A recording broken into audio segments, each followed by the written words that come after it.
जय सच्चिदानंद। मनुष्यનું ભવિષ્ય નક્કી કેવી રીતે કરશો?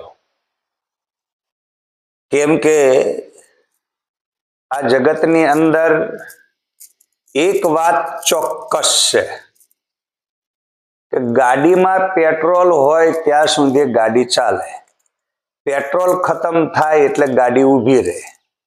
એમ તમારા મારા જીવનમાં આપણું ધાર્યું થાય, આપણું ગમતું થાય, આપણને બધું સીધું પડતું હોય એવું લાગે તો સમજવું કે તમારી પાસે તમારું કોઈ એવા પ્રકારનું પેટ્રોલ છે જેના દ્વારા તમે તમારી ગાડીને ધમધમાવીને આગળ લઈ જઈ રહ્યા છો। પણ ગાડીમાં પેટ્રોલ ડીઝલની તો આપણને સમજણ પડી, પણ મનુષ્ય જીવનમાં કયું પેટ્રોલ, કયું ડીઝલ, કયા પ્રકારના એવા પાવરથી તમે ધાર્યું કરી શકો છો અને મન ફાવે એમ કરી શકો છો, અને તમે એમાં તમારી જેટલી એમ કે અંદર એ શક્તિ હોય અર્થાત એ પાવર હોય ત્યાં સુધી તમે સફળ થાવ। ધીરે ધીરે એ પાવર ખતમ થઈ જાય, જેમ પેટ્રોલ ખતમ થાય, ડીઝલ ખતમ થાય, ગાડી ઠપ થઈ જાય, એમ મનુષ્ય જીવન પણ ઠપ થઈ જાય। તો એ આપણા ભવિષ્યનું શું? આપણે નક્કી કર્યું, ગાડીની ટાંકી ફૂલ કરી દીધી તો કે ભાઈ 600 કિલોમીટર ગાડી ચાલશે, તો એ ભવિષ્ય નિર્માણ થઈ ગયું। ભાઈ 600 કિલોમીટર ગાડી ચાલશે, 600 પછી ગાડી ઊભી રહેશે, કા તો કે ડીઝલ પૂરવું પડશે। તો ગાડીના ભવિષ્યની આપણને ખબર પડી કે 600 કિલોમીટર ચાલશે, 400 કિલોમીટર ચાલશે, 500 ચાલશે કે 200-300 જેટલા કિલોમીટર ચાલવાની છે એ પેટ્રોલ ઉપર આપણે ડીઝલ ઉપર નક્કી કરી દીધું કે આટલી એવરેજ છે। પણ મનુષ્ય જીવનની એવરેજ ક્યાં ટકેલી છે? કોની સાથે ટકેલી છે? આપણા શ્વાસોશ્વાસની એવરેજ કોની સાથે ટકેલી છે? એનો કોઈ વિચાર કરતું નથી, અને વિચાર કરે છે, સમજણ પડે છે જ્યારે હેઠે રેલો આવે ત્યારે। ગાડી વગડામાં જંગલની અંદર જ્યારે ઊભી રહી જાય ત્યારે ખબર પડે કે હાડું ડીઝલ પૂરવું ભૂલી ગયા। એ જ રીતે મનુષ્ય જીવનની અંદર જ્યારે આપણે ઘર નાય નહીં, ઘાટ નાય નહીં, ક્યાંય નાય ના રહીએ ને, ત્યારે એ વખતે આપણને ખબર પડે છે કે હવે આપણી જીવન રૂપી ગાડીનું ડીઝલ ખતમ થઈ ગયું।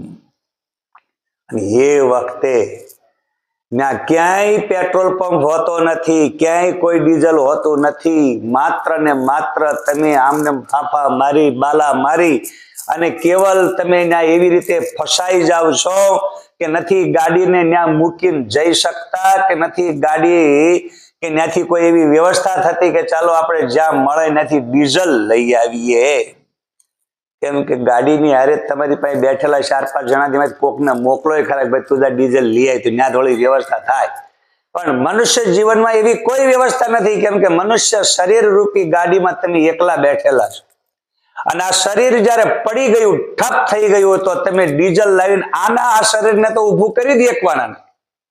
ડીઝલ ખતમ થયું એટલે તમારે ગાડી મૂકીને જતું જ રહેવું પડે, પણ તમે ગાડી છોડી શકતા નથી।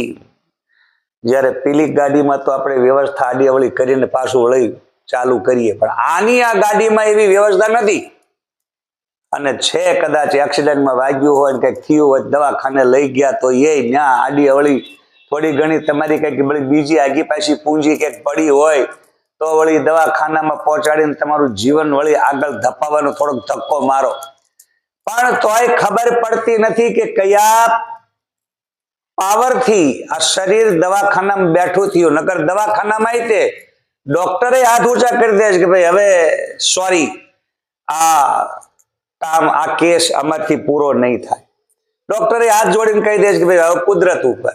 તો હવે કુદરત કોણ છે? જે પાવરથી તમે આટલો બધો અત્યારે આ સંસારમાં અહંકાર કરો છો, અભિમાન કરો છો અને તમારી શક્તિને વેડફી રહ્યા છો। આ શક્તિને વેડફવાનો, આ અહંકારને તમે જે રીતે લોકોની સામે પાવરફુલ કરી મન ફાવે એમ વર્તન કરો છો, તું તો ના કરવાના કામો કરે, જેનું ખાય છે તેનું રામ કરે, જો નહીં અંતે શીખાશે ગતિ રે, ભજન કેમ કરતો નથી.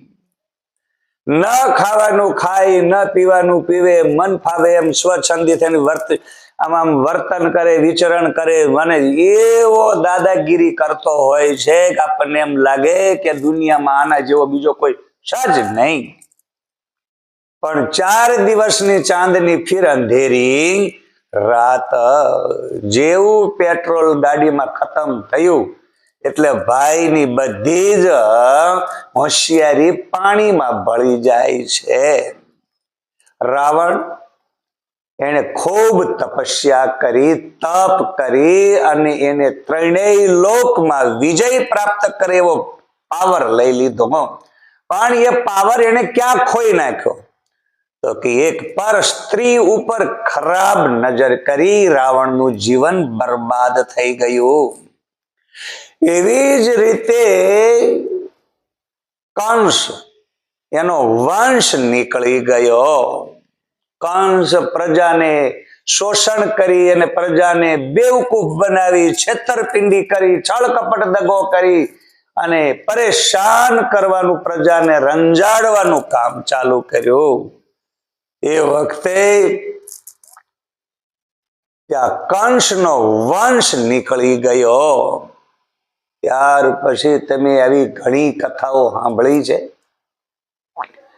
હિરણ્યકશિપુ એણે એવું વરદાન માગી લીધું, તપ કર્યું, તપસ્યા કરી અને એને એવી ઉર્જા, એવી શક્તિ પ્રાપ્ત કરી લીધી કે આ દુનિયામાં મને કોઈ મારી શકે નહીં, હું મરું નહીં. ત્યારે ભગવાન કહે છે કે એવું નહીં, મરવું તો પડશે. તાકે તો હું મનુષ્યથી ન મરું, જીવથી ન મરું, કોઈ પણ આ સંસારમાં સૃષ્ટિની અંદર જે જીવ છે એનાથી લોઢે નહીં, લાકડે નહીં, અહીંયા કોઈ પણ પ્રકારની ધાતુથી નહીં, કોઈ પણ પ્રકારના જીવ જંતુથી નહીં, હું મરું નહીં. બ્રહ્માજી કઈ બધી વસ્તુ તથાસ્તુ, પણ મરવું પડશે. ત્યારે કે કઈ વાંધો નહીં. એને નક્કી કરી નાખ્યું કે હવે સૃષ્ટિમાં જે જીવ જંતુ છે એનાથી હું ના મરું તો મને બીજો મારવા આવવાનો છે કોણ? ત્યારે એને એ ખબર નથી કે આ જગતની અંદર એવી સૃષ્ટિ કરતુમ અકર્તુમ અન્યથા કરતુમ સમર્થ. તો તમારો મારો પાવર ખતમ ક્યાંથી થાય છે? આપણું ભવિષ્ય ક્યાં, કઈ જગ્યાએ નક્કી થઈ શકે છે? તો રાવણનું ભવિષ્ય નક્કી થઈ ગયું. બ્રહ્માજીએ કહી દીધું કે તારે મરવાનું નક્કી છે. તો જાતસ્ય હિ ધ્રુવર મૃત્યુ ધ્રુવમ જન્મ મૃતસ્ય ચ. જે જન્મે છે એને મરવાનું છે અને જે મરે છે એ જન્મે પણ છે. પણ એક રસ્તો એવો છે કે જ્યાં જન્મમાં મરવાથી પરે આનંદ, આનંદ ને આનંદ. એવા આનંદની મોજ લેવી હોય તો મનુષ્યના ભવિષ્યનું નક્કી કોના દ્વારા થાય છે? એને તમે ઓળખી લ્યો. રામ સૃષ્ટિના સર્જન હાર રે, એને તમે ઓળખી લ્યો. વાલીઓ લૂંટારો લૂંટફાટ કરતો હતો અને દુનિયામાં કોઈને પણ ક્યાંય એ કોઈ પણ પ્રકારથી એ કોઈને પણ ચાન્સ આપતો નહોતો. એમ કહેવાય છે ઇતિહાસમાં એક ગાડું ભરીને જનોઈ એને ભેગી કરી, એટલા બ્રાહ્મણોની હત્યા કરી નાખી. અને એટલો જ નહીં, લૂંટપાટ, ચોરી, માર, ધાડ, કાટ આ બધું કરીને જ્યારે ઈ જંગલની અંદર એવી નામના કમાઈ ગયો કે વગડામાં, એ જંગલમાં, એ રસ્તે, એ માર્ગે કોઈ નીકળે નહીં. ખબર પડી અજાણ્યો માણા કોઈ બિચારો નીકળ્યો છે અને એને ખબર પડી કે આવ્યો કોઈ લૂંટર, તરત લૂંટી લેતો. તો એક વખત નારદજી ઈ માર્ગે ગયા તો લોકોએ કીધું અરે નારદજી ઈ માર્ગે જવાનું તમે ટાળી દો, ત્યાં વાલ્યો લૂંટારો લૂંટી લે છે અને લોકોને મારી એટલી મોટી એને ત્યાં હાડકાઓની ટેકરી બનાવી દીધી છે. નારદજી કે એવું હોય તો કે મારે એ જ માર્ગે જવું છે. અને નારદજી પણ સાચા સંત ખરેખર એને કહેવાય કે લોકોની ઉપર જે કંઈ પણ સમાજની અંદર એના ભવિષ્યને આંચ આવે છે એ ભવિષ્યને જગાડવાનું કામ સંતો કરે છે. જે માર્ગે જવાથી એનું ભવિષ્ય ખરાબ છે એ જ માર્ગે સંતો એને ભવિષ્ય બતાવે છે કે તારા ઉજ્જવળ ભવિષ્યની રચના તારા દ્વારા જ થશે. તું જો એમ કહેતો કે આ મારથી ન થાય, હું ન કરી શકું, મારાથી આમ ને અમે તો પાપી, અમે સંસારી, એ બધું મગજમાંથી કાઢી નાખો. કેમ કે સાચા સંતો આપણને જાગૃત કરે છે. નારદજી કે તો મારે જવું જ પડશે. નારદજી ગયા અને વાલ્યો લૂંટારો નારદ સાધુ ઉભો રહે કે નારદજીને કે ક્યાં જાશ? નારદજી ખડખડાટ હસી પડ્યા. વાહ, જેવું કીધું તું, જેવું મનમાં એને કીધું જાણ્યું એવો જ માણસ છે. અને એ જ વખતે નારદજીની પાસે આવે કે તને મારી બીક નથી લાગતી? નારદજી કે શેની બીક લગાડવાની? તું વળી કોણ મોટો ભોરા કે મેં આટલા બધા મારી નાખ્યા, જો મોટો ઢગલો હાડકાનો થયો છે, આ ગાડું ભરીને જણોય ભેગી કરી એટલે બ્રાહ્મણોને મારી નાખ્યા છે, લૂંટફાટ કરી કોઈ નથી, જીવ તો જવા દેતો નથી, આ માર્ગેથી કોઈ જીવ તો નીકળ્યો નથી. નારદજી કે ઓહો, તો એમાં તે વળી કામ મોટું બહુ કરી નાખ્યું, તને એમ લાગતું છે મેં બહુ મોટું કામ કર્યું? અરે કે હા, મને કોણ મારી એક એમ છે, કોણ મારું મારનારો છે, હું આમ ને તેમ ને. નારદજી સાચા સંતો જ તમારું ભવિષ્ય નક્કી કરે છે. ધ્યાન દેજો, જ્યાં સુધી સાચા સંતો તમને ન મળે ને ત્યાં સુધી તમારું ભવિષ્ય નક્કી થતું નથી.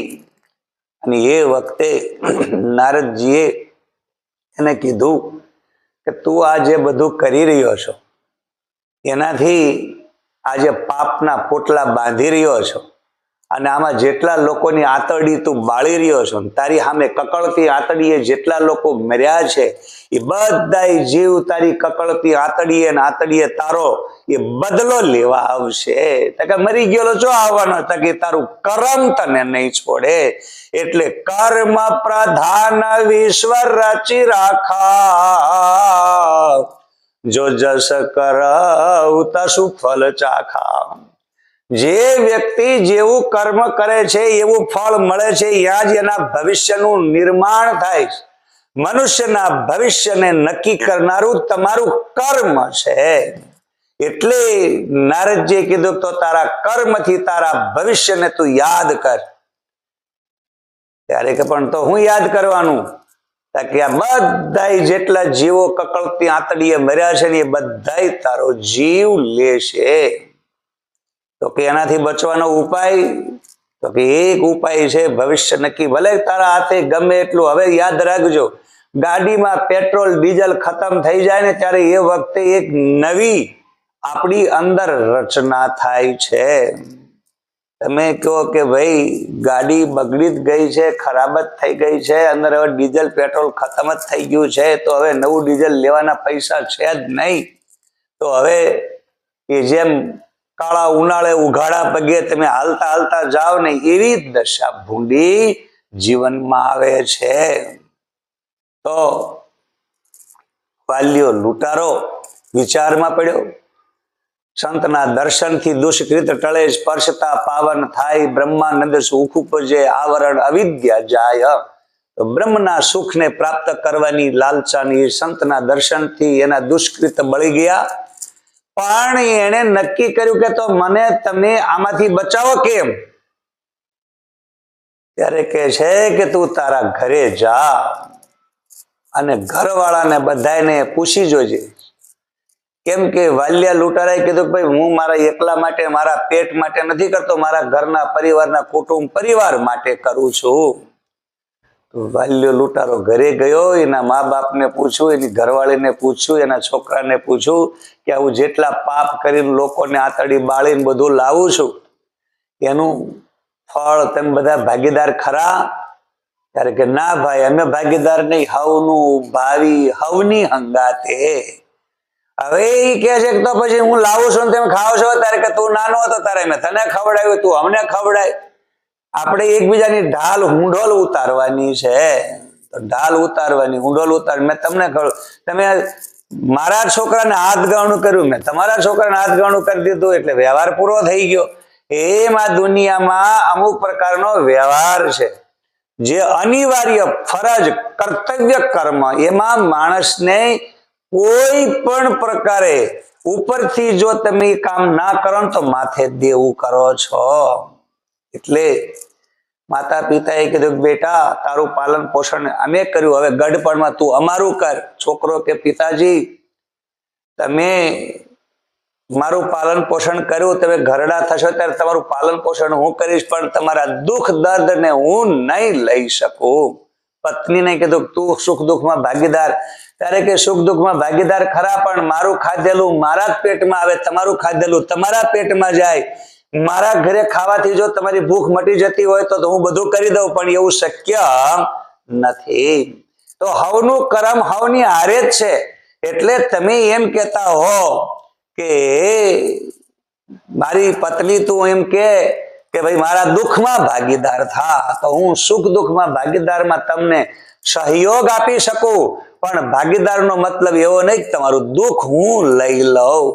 એટલે મીરાએ કીધું કર્મનો સંગાતી રણ મારું કોઈ નથી. કર્મનો સંગાતી કોઈ નથી. કરેલા કર્મના બદલા દેવા તો પડે છે, અંતે ભોગવવા પડે. કરેલા કર્મના બદલા દેવા તો પડે છે. વાલ્યો લૂંટારો ઘરે ગયો નથી, પાછો આવ્યો. નારદજીને કીધું પ્રભુ બસ મારી ઉપર દયા કરો.